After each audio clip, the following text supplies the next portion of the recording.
Tanggal.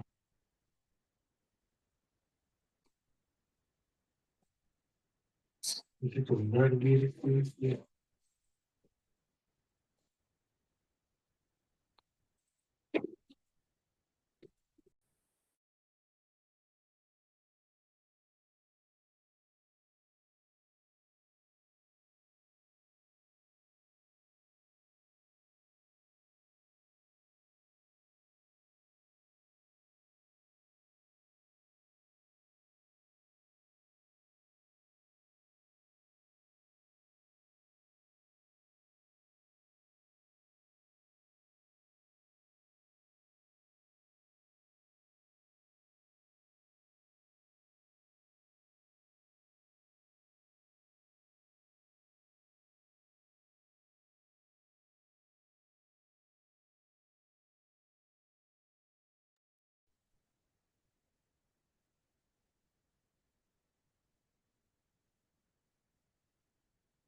Саламатсыздар ме?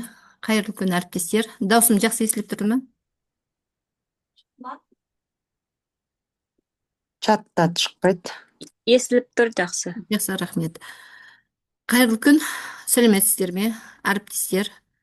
Мен сіздерге қазір Балқаш қаласы білім бөлімінің Сәкен Сейфуллин атындағы нөмір 7 мектеп гимназиясының бастауыш сынып мұғалімі Зинетуллина Толқын Көбестаевна, зерттеуші педагог, биылғы оқу жылы өзімнің жүргізген құрастырған оқу бағдарламамның мазмұнымен сіздерді таныстырғалы отырмын.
Тақырыбы тіл шебері гимназия компоненті бағдарламасы. Бұл курс 34 сағатқа негізделген, аптасына 1 сағат. Бағдарлама 3-ші сынып оқушыларына арналған.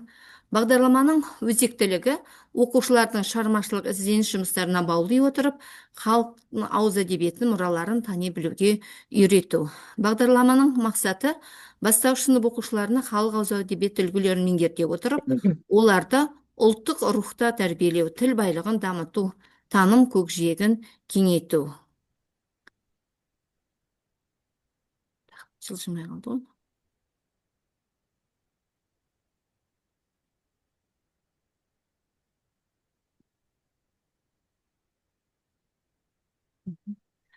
Ал осы оқу мақсатының жүзеге асыруда қандай міндеттерді жүзеге асырдық? Халық ауыз әдебиетін оқып үйрену арқылы оқушылардың тіл байлығын, сөйлеу құрылысын, дұрыс сөйлеу заңын жетілдіру, ой өрісін дамыту, халық ауыз әдебиеті туралы түсінік бере отырып, сөз құдіреттілігін ұғындыру, шешендік сөздер туралы мәліметтер іздету. Құрметті әріптестер, осы мен биылғы құрастырған осы бағдарламамда бұл 3-ші сыныпқа арналған, әсіресе осы халық ауыз әдебиетінің ішіндегі шешендік сөздерді кеңірек біліп үйренуге, өздерінің сол шешендік сөздің тіл құдіреттілігін дамытуға арналған бағдарлама құрастырылған. Қара сөздің мән мағынасын аша білуге қалыптастыру, алған әсерлерін айшықты тілмен жеткізе білуге дағдыландыру, кітап оқуға деген ынтасын арттыра отырып, шығармашылыққа баулу. Оқушыларының бойына ізгілік пен имандылықты, адалдық пен мейірімділік сияқты адамгершілік қасиеттерді дарыту. Осы оқушылардың міндеттерді жүзеге асыра отырып, бойында қандай білім-білік дағдыларына қойылатын талаптар жүзеге асты. Бағдарлама барысында жүргізілетін жұмыстарды толық орындай отырып, берілген тапсырмаларды уақытылы орындау, шығармашылықпен жұмыс жасау, әдеби оқулықтар, дерек көздерден ақпараттар табу, басылымдармен үнемі байланыста жүру, шешендік сөз өнерінің тарихын білу, шешендік сөздегі әдеби эстетикалық ғибратты оқып үйрену, ұлттық әдеби сөз өнерінің ерекшеліктерін ұғыну. Оның ішінде біздің өзіміздің қазақ ұлтының белгілі шешендері мен билері жайлы мағлұмат алу, көркем шығарманы таңдай білу, өлең толғауларды нақышына келтіре оқу, өз ойларын әдеби тілмен өрнектей білу, әдебиет теориясы бойынша талдау жұмысын жасауға үйрену. Яғни, осындай бірнеше білік дағдыларына қойылатын талаптарды жүзеге асыру арқылы біз өзіміздің жұмысымыздың мақсатына жетеміз деп ойлаймын. Қандай бұл бағдарламаны жүзеге асырған кездерде қандай нәтижеге жете аламыз? Халық ауыз әдебиеті түрлерін ажырата алады оқушы.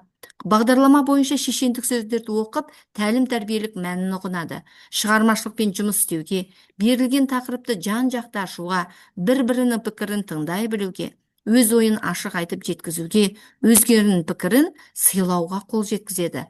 Міне бүгінгі таңда өзі біз баланың тәрбиесімен айналысып отырған шақта, білімнен бұрын тәрбие деген сөзге негізделе отырып, яғни осындай әдеби тілдерді дамыту үшін осындай өзіміздің халық ауыз әдебиетінің түрлерін пайдалана отырып, балалардың бір-біріне деген сыйласымдылықтары, сөйлеу мәнері, сөздік қорын дамыта аламыз. Көркемдеп сөйлеудің амал тәсілдерін игереді. Сөйлей білудің қалыптасқан жүйесін, оның қыр-сырын ұғынады.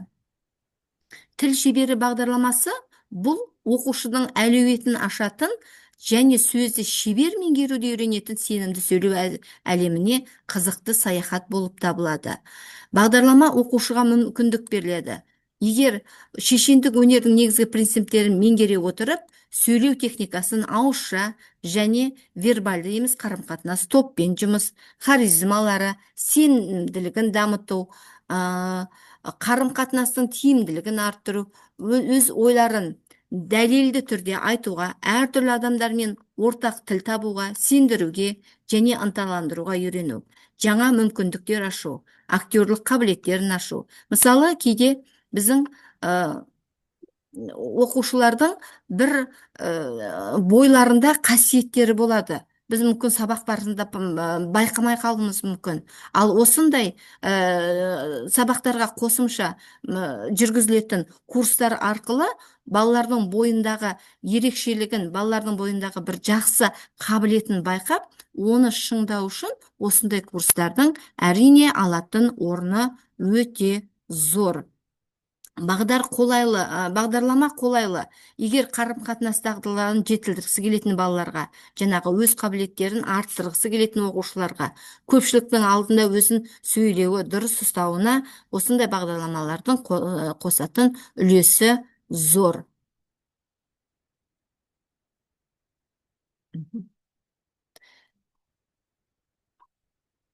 Бағдарламаны оқып үйрену барысында оқушылар қандай білім дағдылары қалыптасады? Олар шешендік өнердің қырын сырын, оның тарихын, түрлерін оқып үйренеді, халық ауыз әдебиеті түрлерін үйренеді. Одан кейін ең бастысы халық ауыз әдебиеті түрлерінің ажырата алуға үйретеді. Мысалы бізде бұл бағдарлама мынау әдебиеттік оқу пәніне негізделе отырып жасалғандықтан, әсіресе бізде ертегіні түрлерін, аңыз әңгімені, шығарманың түрлерін, қандай сөздер шешендік сөздер, қай сөздер мақал, қай сөздер мәтел, қандай өлеңдердің түрлері, ол санамақ па, ол мазақтамалар ма, жоқ әлде өлең түрлері ма, міне осылардың барлығын осы бағдарламада үйрену арқылы ажырата алады. Қандай дағды қалыптасады? Дағды әсіресе балалардың дұрыс тыныс алуы.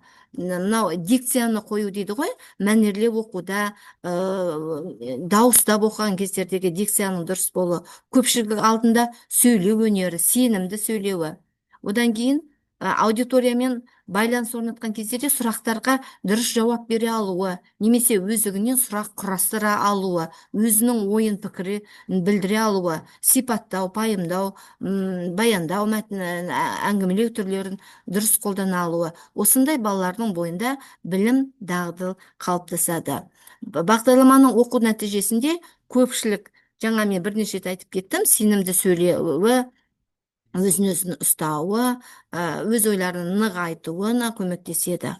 Оқушылардың бағдарламаны оқу нәтижелігіне қандай бағалау өлшемі болады? Яғни оқытудың тиімділігін бақылаудың келесі нысандарымен бағаланады. Олар өзіндік жұмыстар, ойындар, жаңағы деңгейлерін бір-бірін тексеру, практикумдар, тестілеу, сынақтар, бақылау жұмыстары, зерттеулер. Оқушылардың жетістіктерін бағалау жүйесі көбінесе бір-бірін өзара бағалау, бірінің пікіріне айтқан ойына пікір білдіру, сол арқылы өздерінің көзқарастарын білдіре алып, одан әрі қарай жетістіктерінің әрі қарай дамуына жол ашады. Сабақты бірнеше формамен өткізуге болады. Дәріс, практикалық сабақтар, өзіндік зерттеу жұмыстары. Әсіресе мысалы бір шығарманы өткен кездегі сол кейіпкерлерді зерттеу үшін әрі қарай әлеуметтік түрлі желілерді пайдалана отырып, тағы да ақпарат көздерін пайдалана отырып, әрі қарай оларды зерттеп, оның кім екенін, жаңа бір жаңалық ашатын, өзіне жаңалық болатын идеяларды ойлап, немесе жаңағындай тауып келу, бұл зерттеу жұмысы түрлеріне жатады. Оқытуды ұйымдастырудың келесі формалары қарастырылған. Жеке оқытуға болады, топпен жұмыс жасауға болады, ұжымдық, өзін оқыту түрлерін пайдалануға болады. Қандай оқу құралдарын пайдаланамыз? Дидактикалық материалдар, өзіндік жұмыстарға арналған шығармашылық тапсырмалар, мультимедиалық анықтамалық әдебиеттер, әлеуметтік желілердегі видео сабақтарды пайдалануға болады. Жалпы педагогика ғылымының негізі біздің халық педагогикасында жатыр. Халық педагогикасына не жатады? Оған біздің шешендік сөздеріміз, бесік жыры, тұсау кесу жыры, санамақтар, жаңылпаштар, жұмбақ, мазақтамалар, тақпақ жырлар, ертегілер, аңыз әңгімелер, бәрі де тілді дамытып, ойды дамытып, тәлім тәрбие беріп, дүниені танытатын халық педагогикасының керемет, баға жетпес қайнар көзі болып табылады. Ертегілер арқылы баланың қызығушылығын тудыруға болады, сөзді тыңдай білуге үйретеді, оның қиялын дамытуға, адамгершілікке тәрбиелеуге, тілін ширатып, жан дүниесі, мінезін қалыптастыруға, мысалы кез келген шығармадағы кейіпкердің іс-әрекетін талдап, оларға өзінің бағасын беріп, оның дұрыс қасиетін, теріс қасиетін салыстыра отырып, өзіне керектісін алу деген сияқты әртүрлі құндылықтар балалардың бойында қалыптасады. Мысалы, шығарманың түрлі жанры арқылы осындай жұмыстарды мұғалімнің көмегімен ұсынуға болады. Дайын ұйқастарды қатыстыра отырып, шумақтар, санамақтар құрастыру. Мысалы, бесікке салу, тұсау кесер, сүндет той, осындай ұйқасты өзінің әрі қарай шығармашылығын шыңдай отырып, мағынасына қарай сөздер отырып, өлең құрастыруға, мұны жұппен жасауға болады, мұндай жұмысты топпен де жасауға болады. Одан кейін халықтың мәдениетін, әдебиетін, тілін салт дәстүрін, тарихын, өнер сүру арқылы нағыз мәдениетті адамды қалыптастыруда, бұнда да халықтың педагогиканың маңызы зор. Мысалы, бағдарламада Асан Қайғының суретін көрсету. Бұл кім? Сіз бұл адам туралы не білесіз? Неліктен ол керемет шешен болып саналады? Төле бидің сөйлеген сөзінің үзіндісін қарау. Шешен қандай әдістерді қолданды? Оның сөзі тыңдаушыларға қалай әсер етті? Саған қандай өзінің сөзімен есіңе қалды? Сен өзің осы шешендік сөздің ішіндегі қандай ойды, іс-әрекетті өзіңе пайдалы деп ойлайсың деген сияқты. Дәйек сөз постерін жасау. Сөзде күш бар. Бұл сөйлемді қалай түсінетінін түсіндіріңіз. Дипломат ойыны мысалы, қарсыластарыңызды өз көзқарастарыңа сендіріңіз деген сияқты бірнеше әдіс тәсілдерді қолдануға болады. Мысалы, мынандай шығарма тапсырманың түрімен оқушыларға мазмұнды суреттердің арқылы шығармашылық жұмысын сурет сценарий түрінде ұсынуға болады. Мысалы, ол сценарийдің үлгісін мұғалім өзі ұсынады, кейіпкерлерін, монологын, ішіндегі диалог, ішіндегі кейіпкерлердің арасындағы кадр сыртындағы дауыстар қандай болады. Мұғалім өзі ұсына отырып, осы мазмұнды суретті бойынша оқушыларға бір оқиғаның желісімен әңгіме, ертегі құрастыруға болады. Бұл да оқушылардың сөйлеу, жазу дағдысына өте үлкен зор әрекетін тигізер еді пайдасын. Халықтың тәлім тәрбиесіне айрықша орын алатын асыл мұраның бір саласы ол мақал-мәтелдер. Мақал-мәтелдер олар сол заманның дәуірлік сипатынан бастап біздің халықтың санасын, дүниеге көзқарасын, өмір тәжірибесін бейнелейді. Айталық, мысалы, мақал-мәтелдікте де өзіміздің оқушылардың мынау жас ерекшелігіне байланысты дұрыс пайдаланып, және ол мақал-мәтелдің мазмұнын түсініп, мағынасын аша отырып, оны өзінің есіне сақтай алатындай дәрежеде талдап жүргізсе, онда ол оқушының бойында бір қалыптасқан жұмыстарының біреуі болып қалар еді. Егер мысалы еңбек етсең ерінбей, тояды қарын тіленбей, жер қазбасаң алтын шықпас, бейнет түбі зейнет, еңбек етсең емерсің деген сияқты. Жақсыдан үйрен, жаманнан жирен деді. Яғни осындай біраз адамды жақсы қасиеттерге баулумен бірге, олардың кемшіліктерін, жаман әдет қылықтарын сынап, оны болдырмауға үндейді екен осындай мақал-мәтелдердің мазмұны. Халықтардың тағы да бір үлкен рухани байлығы ол өнердің бір түрі шешендік өнер. Оқушыларға әдебиет пәнін негіздей отырып, көрген, білгенді көкеге тоқып, көп үйреніп, ізденудің арқасында шебер сөйлеуге жаттығады. Бізде мысалы әдебиеттік оқу пәнінде осы халық ауызы әдебиетіне әрбір оқу жылы бір апта 4-5 сағат қана бөлінеді. Ал егер де мысалы осындай бағдарламаларды біз құрастырып, егер де 34 сағат жылына аптасына бір рет өткізіп, тағы да тереңдете осы шығармаларды өткізетін болсақ, онда балалардың әрине біз ұлт жанды дұрыс сөйлей алатын тұлға болып тәрбиеленуіне өз үлесімізді қосамыз. Шешендік сөздердің көркемдік сипатын ырғақты қара сөзбен өлең формасының аралас келуінде шешендік аңыздармен, мақал-мәтелдермен сөйлесуі Әйтеке би, Қазыбек би, Сырым батыр, Төле бидің бізде жаңағы өзіміздің стандартты бағдарламадан басқа тағы да билердің сөздерін тереңірек қарастыруға болады осы бағдарлама арқылы. Мысалы, Әйтеке бидің шешендік сөздерінде білімді адам дейді көп нәрсені біледі, ал дана адам бір нәрсені біледі. Әйтеке бидің бұл сөздері балалардың біліміне, тереңдігіне, ойдың шынайылығына назар аударуға бағыттайды. Мысалы, 100 сөйлегенше бір рет тыңда дейді. Бұл да балаларға өте жақсы бір жағымды сөз. Бұл сөз балаларға өз ойын ашық, ақылмен айтуға, тыңдай білуге үйретеді. Сонымен қатар олар ашуланбай, сабырлы болуға ынталандырады. Қазыбек бидің мына сөзіне назар аударсақ, мысалы, кімнің ісі дұрыс болса дейді, сол елдің еңсесі биік болады дейді. Оқушыларға тек жақсы, дұрыс іс-әрекет арқылы ғана елдің, қоғамның жақсы болатындығын түсіндіреді. Міне осындай бірнеше балалардың жасына сәйкес, мағынасы түсініктілеу, балалардың санасына жететіндей ыңғайлап алып, осындай сөздерді пайдаланып үйретуге болады. Сонымен қатар тағы да баланың тілін ширату үшін жаңылтпаштардың да пайдасы керемет зор. Мысалы, тіл алғыш бек деген, тіл алғыш деп мақтасақ, біз алғыс деп білімділікке тәрбиелейтін бүлдіршіндер сүйіспеншілігін білдірсе, ал енді баланың тіліндегі мынау біздің төл сөзімізден әсіресе енген кейбір әріп дыбыстарды дұрыс айтуға, б, к, д деген дыбыстарды айқын айтуға, бөдене, беде, көбеде, көде деген сөздерді дұрыс айтуға, дұрыс жазуға есте сақтайтын бөдене, бедене, көбелек, көдене, бедені, бедеде, көдені, көдеде деген жаңылтпашты ұсынуға болады. Оқушыларда әдебиет пәніне негіздей отырып, көрген білгенін көкейге тоқып, көп үйреніп, іздену арқасында шебер сөйлеуге жаттығады. Шешеннің сөздерінің жаттап өсіп, жаңа ұғымдармен танысады.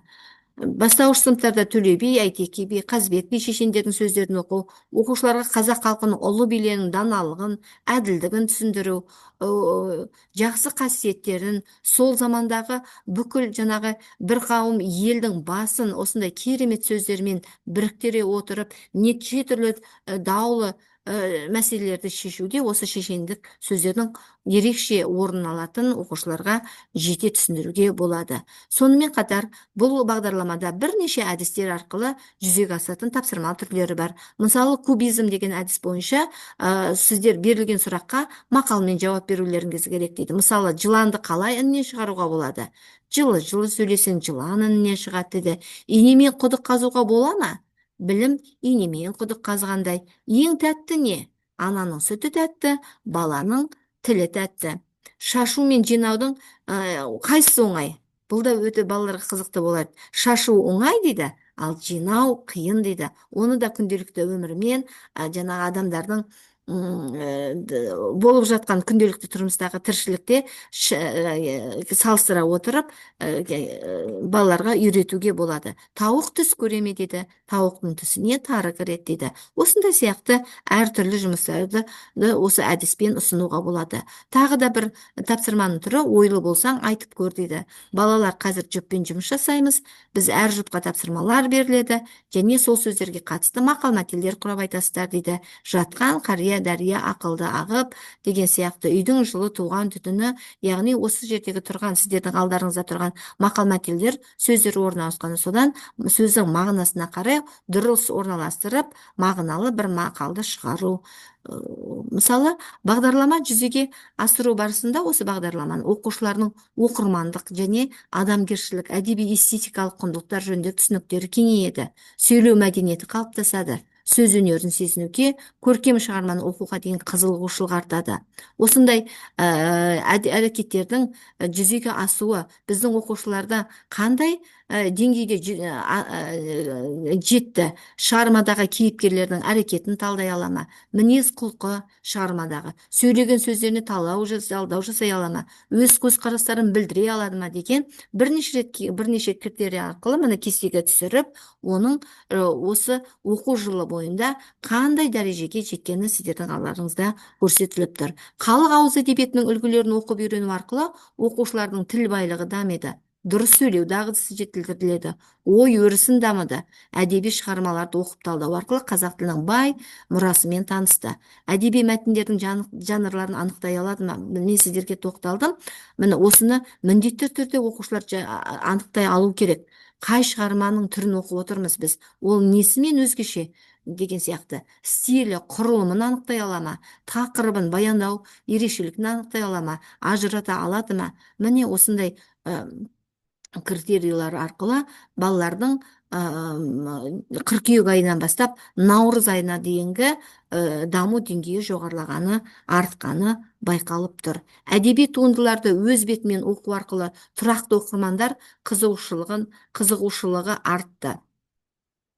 Көркем шығармаларды сезіммен қабылдануы, жана кайта жаңырталуы, шығармада қабылдағанын өздеріне шығармашылық әрекетте ары қарай жүзеге асыра алуға ұмтылу функционалдық сауаттылығы қалыптасады. Осындай дүниелерді жүзеге асырған кездерде сын тұрғысынан ойлау дағдысы дамуы қандай деңгейде, оқу сауаттылығын балалардың шығармашылық жазу тілінің қалыптасуы, анықтамалықтармен, сөздіктермен, басқа да ақпарат көздерімен жұмыс жасай ала ма, оның пайдасы бар ма, өзіне одан жаңалық алды ма, ой түйді ме деген сияқты бірнеше критерий арқылы міне өсіп арту деңгейін байқап отырсыздар.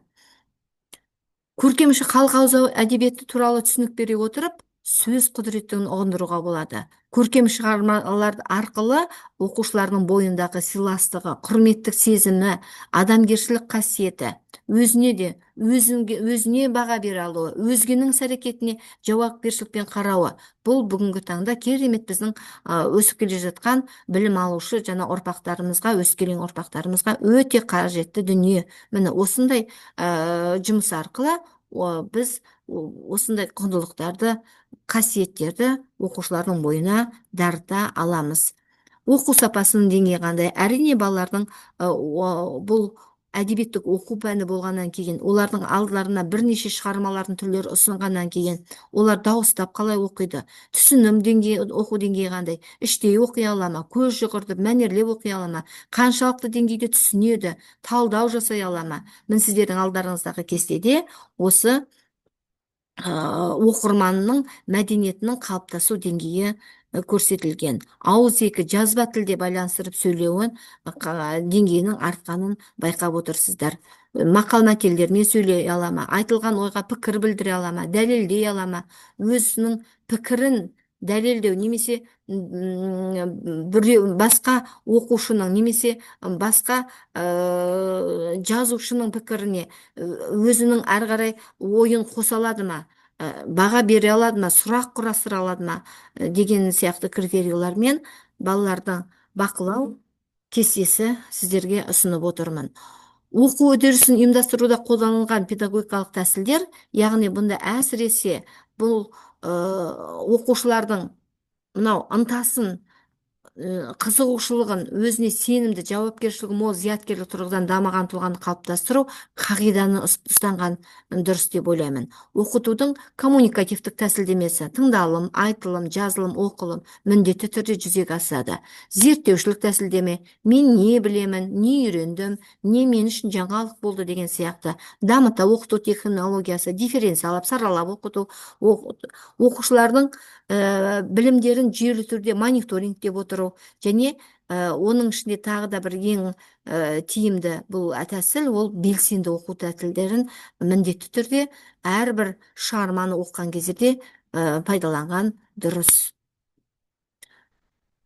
Осы жүргізілген зерттеу әдістерінде балаларға сауалнамалар ұсынылды, оқушылардың бақылау, тест нәтижелері, бақылау жұмыстарын, сондай-ақ осы бағдарламаның енгізге дейінгі және енгізілгеннен кейінгі білім бойынша жана оқу жылы бойынша оқу сапасының жылдық қорытындылары талданды.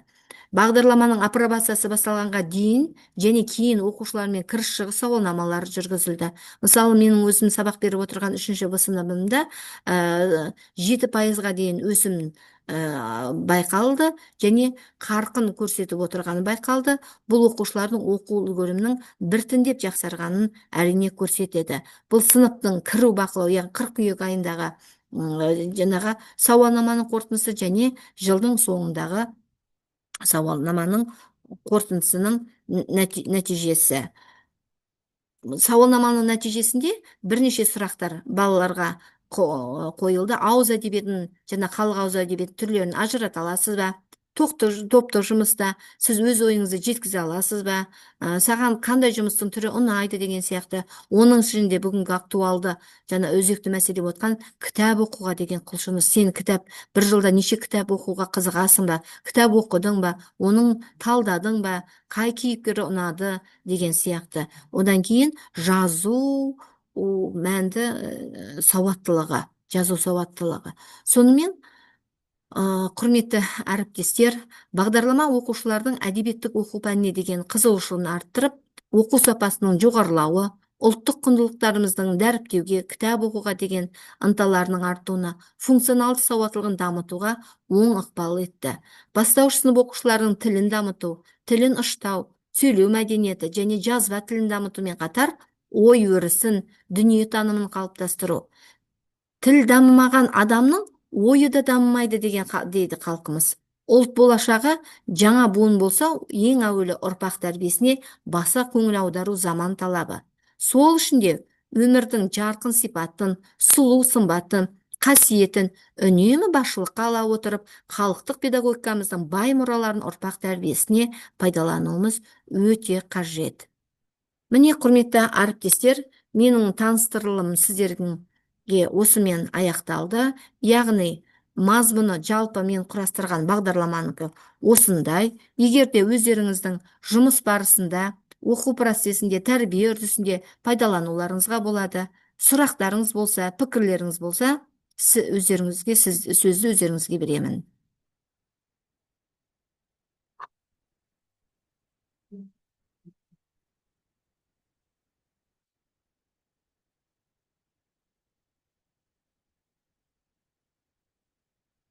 Сұрақтарыңыз жоқ па?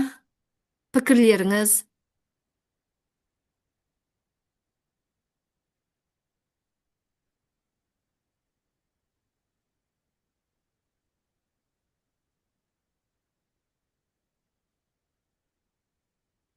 Жақсы, онда құрметті әріптестер, бұл бағдарламаның да мазмұны мен сіздерді толық біраз мағлұмат беріп таныстырдым деп ойлаймын. Өз іс тәжірибелеріңізге пайдалануға болады. Егер сұрақтарыңыз болса, жекеме шығуға болады. Рахмет тыңдағандарыңызға. Сау болыңыздар. Рахмет, сау болыңыз.